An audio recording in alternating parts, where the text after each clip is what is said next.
તો વાત કરીએ સ્વતંત્રતા પર્વની, ઉલ્લેખનીય છે કે આજે જ્યાં ખૂબ જ સાદાઈથી આખો કાર્યક્રમ છે તે કરવામાં આવશે. તો 7:30 કલાકે વડાપ્રધાન નરેન્દ્ર મોદી રાષ્ટ્રધ્વજને ફરકાવશે, સલામી આપશે. તે પહેલા 21 તોપોથી તેમને સન્માનિત કરવામાં આવશે. પીએમ મોદીના સંબોધન પર દેશની નજર છે. દેશના 74મા સ્વાતંત્ર્ય પર્વની જે ઉજવણી છે તે સાદાઈથી કરવામાં આવશે. આ વખતે કોરોનાને કારણે ખૂબ જ મહત્વપૂર્ણ બાબતોનું ધ્યાન રાખવામાં આવ્યું છે. સોશિયલ ડિસ્ટન્સ અને તેની સાથે સાથે તમામ બાબતોને લઈને, એટલે કે જે મહેમાનોની સંખ્યા છે તે પણ ઓછી રહેશે. તો પીએમ મોદીના સંબોધન પર હાલ તો સૌ કોઈની નજર છે. 7:30 કલાકે વડાપ્રધાન નરેન્દ્ર મોદી પહોંચશે અને ધ્વજને સલામી આપશે.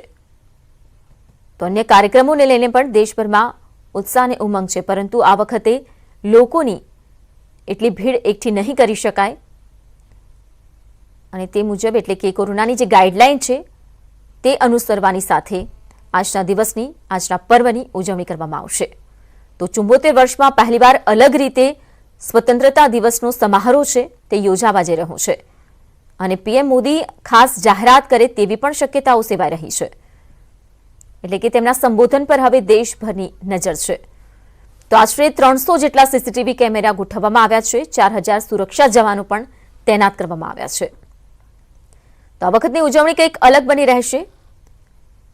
આપણે સીધા દ્રશ્યો પણ હાલમાં બતાવી રહ્યા છે. વડાપ્રધાન નરેન્દ્ર મોદી જ્યાં આજે લાલ કિલ્લા પરથી 7મી વખત સ્વતંત્રતા દિવસની ઉજવણી કરવા જઈ રહ્યા છે અને સાથે જ તેઓ ખાસ જાહેરાત પણ કરે તેવી પૂરેપૂરી સંભાવનાઓ છે. મહત્વનું છે કે ગત વર્ષે પ્રચંડ બહુમત પછી સ્વતંત્રતા દિવસના ભાષણમાં તેમણે 3 તલાકની કાનૂન સામેનો જે મુદ્દો હતો તે લઈને આવ્યા હતા. જમ્મુ કાશ્મીરમાં કલમ 370ને સમાપ્ત કરવાની વાત પણ તેમણે કહી હતી. જનસંખ્યા નિયંત્રણ અને $5000 અરબ અર્થવ્યવસ્થાના લક્ષ્યને મેળવવાની જરૂરિયાતની જે વાતો છે તેને પણ પ્રાધાન્ય આપ્યું હતું. તેમના સંબોધનમાં તે વાતનો ઉલ્લેખ કર્યો હતો. ત્યારે આ વખતે શું સંબોધન રહેશે, શું નવી જાહેરાત થઈ શકે છે, તેને લઈને સૌ કોઈ આતુર છે તે જાણવા માટે પીએમ મોદી જ્યાં આજે 74મા સ્વતંત્રતા દિવસ પર દેશને સંબોધિત કરવાના છે, ત્યારે કોવિડ-19 સામે લડવામાં સરકારના પ્રયાસોની તેઓ વાત કરી શકે છે.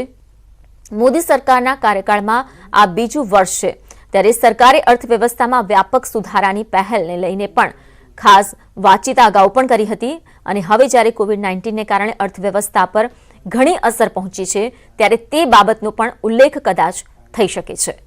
તો સીધા દ્રશ્યો આપણે બતાવી રહ્યા છે જેની તૈયારીઓ તમામ રીતે કરી લેવામાં આવી છે.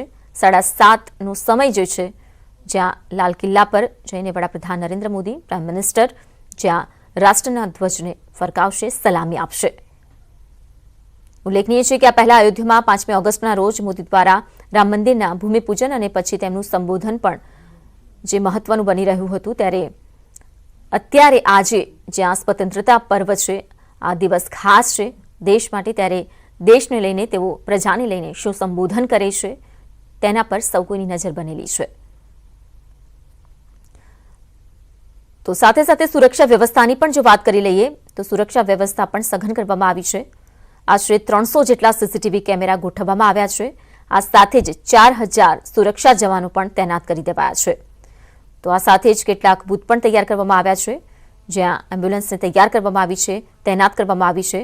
કોરોના મહામારીને કારણે જો કોઈ પણ જાત કોઈના લક્ષણો જણાય તો તેમને તાત્કાલિક સારવારથી ખસેડી શકાય તે માટેની પણ વ્યવસ્થા કરવામાં આવી છે. જોકે આ પહેલા તમામ એ પણ વ્યવસ્થા છે ચેકિંગની, સ્ક્રીનિંગની અને આ સાથે જ કાર્યક્રમ યોજાશે. તો કોરોનાની ગાઈડલાઈન અનુસાર આ વખત જ્યાં મહેમાનોને ઉપસ્થિત રહેવાની પણ ખાસ નિયમો સાથેની જે વાતચીત હતી તેને પણ ધ્યાનમાં રાખવામાં આવી છે. એટલે કે 74 વર્ષમાં પહેલીવાર એવું બની રહ્યું છે કે કંઈક અલગ રીતે સ્વતંત્રતા દિનનો સમારોહ છે તે યોજાવા જઈ રહ્યો છે. તો પીએમ ખાસ જાહેરાત કરી શકે છે અને 7:30 કલાકનો સમય છે જ્યાં વડાપ્રધાન લાલ કિલ્લા પરથી સલામી આપશે. તમામ ગતિવિધિઓના દ્રશ્યો આપણે બતાવી રહ્યા છે. હાલમાં આપ જોઈ રહ્યા છો કે અભેદ સુરક્ષા વ્યવસ્થા પણ અહીં જોવા મળી રહી છે. સુરક્ષા જવાનો જ્યાં તૈનાત કરવામાં આવ્યા છે.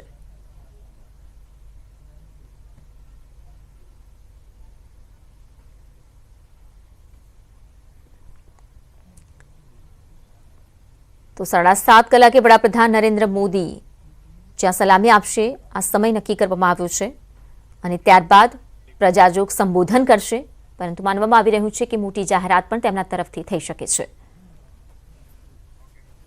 है किसी को भी स्वागत करने के लिए, जमीन देने के लिए, करने के लिए, तो दुनिया की जो जरूरियात हैं उनके मैन्युफैक्चर। अब आपको याद है बहुत पहले 4-5 साल पहले नरेंद्र मोदी ने मेक इन इंडिया का नारा दिया। जो मेक इन इंडिया है उसमें जो फैसिलिटीज दी गई थी और जो आत्मनिर्भर भारत है, तो इसका सबसे बड़ा फायदा एक ये होगा कि जो शहरों में तमाम कंसंट्रेशन हो रहा है पॉपुलेशन का, वो भी खत्म होगा ना। क्यों शहर में लोग जाते थे? क्योंकि टेलीफोन ही नहीं मिलता था। हमको याद है घंटों लोग एक टेलीफोन मिलाने के लिए एक बच्चा बैठा रहता था, दफ्तर में एक ड्यूटी लगती थी।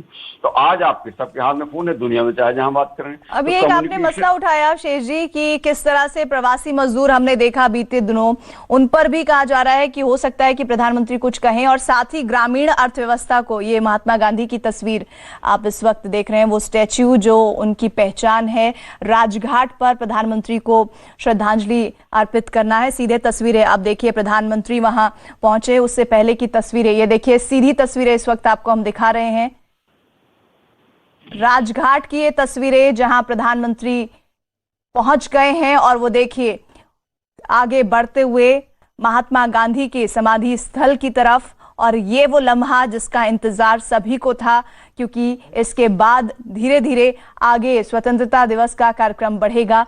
तो आज बापू को नमन करने के लिए, बापू को प्रणाम करने के लिए, उन्हें इस आजादी के अवसर पर, उसकी वर्षगांठ के अवसर पर प्रधानमंत्री मोदी नमन करते हुए मुंह पर किस तरह से उन्होंने जो पटका है उसे रखा हुआ है, ताकि मास्क जो जरूरी है, आज के समय की सबसे बड़ी जरूरत, उसे भी पूरा किया जाए। और पुष्प अर्पित करने के बाद, पुष्प चढ़ाने के बाद अब परिक्रमा करते हुए प्रधानमंत्री मोदी महात्मा गांधी, बापू, फादर ऑफ नेशन, उनको प्रणाम करते हुए आजादी की इस लंबी लड़ाई के मायने बापू से बेहतर कोई नहीं समझता।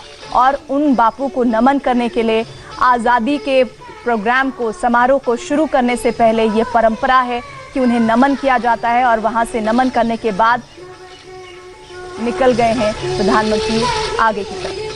वैष्णव जन को ये नहीं कहिए, पीर पराई जाने ना। तो ये तस्वीरें प्रधानमंत्री की, जिसका इंतजार सभी को था, और प्रधानमंत्री का वो साफा आप देखिए, वो पगड़ी जो इस बार भी कुछ अलग ही नजर आ रही है। प्रधानमंत्री ने बापू को नमन किया है। अब उसके बाद आगे का जो कार्यक्रम है वो लाहौर गेट के लिए आगे बढ़ेंगे, आगमन होगा और थोड़ी देर बाद भव्य समारोह की शुरुआत होने को ही है। अब वो लम्हा ज्यादा दूर नहीं है। इस कार्यक्रम में एक बार फिर से वो तस्वीरें आपको हम दिखा रहे हैं, प्रधानमंत्री जब पहुंचे हैं राजघाट बापू को नमन करने के लिए, बापू को प्रणाम करने के लिए। इस